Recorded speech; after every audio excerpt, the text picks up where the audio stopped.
เปลี่ยนบรรยากาศกันแล้วกัน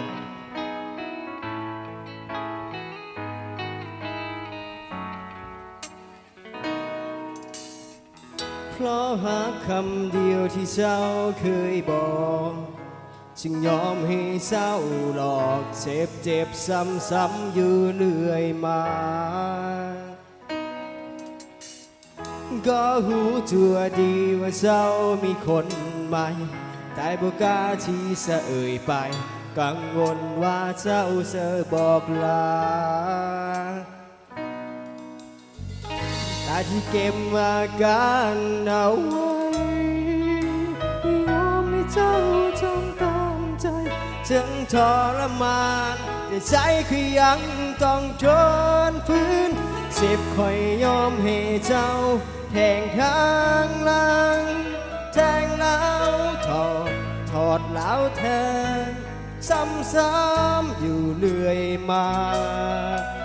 ยอมคอยยอมตายอย่างซาตายคนให้ค่าหมดปัญญา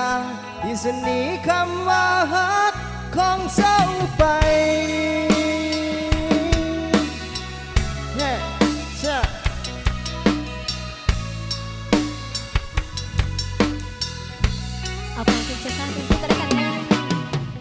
จากนี้คงเป็นแต่เพียงของตายบ่มีความหมายใดๆอยู่แบบคนใบ้บ่กล้าที่จะว่าสิ่งใดแต่ที่เก็บอาการเอาไว้ปล่อยเจ้าทำตามใจถึงทรมานแต่ใจคือยังต้องทนฝืนคอยยอมให้เจ้าแทงข้างหลังแทงแล้วถอดแล้วแทงซ้ำๆอยู่เรื่อยมายอมคอยยอมตายอย่างช้าตายคนให้ค่าหมดปัญญาที่จะหนีคำว่าฮักของเจ้าไป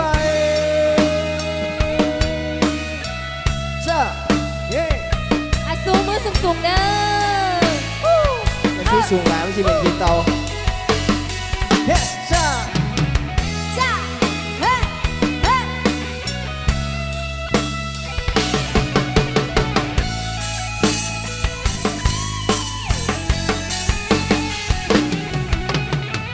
คอยยอมให้เจ้าแทงข้างหลังแทงแล้วถอดแล้วแทงซ้ำๆอยู่เรื่อยมายอมคอยยอมตายอย่างช้า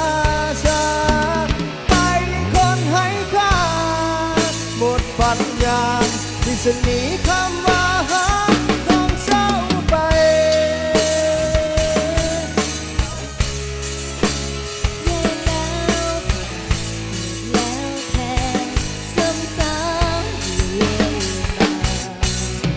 ยอมคอย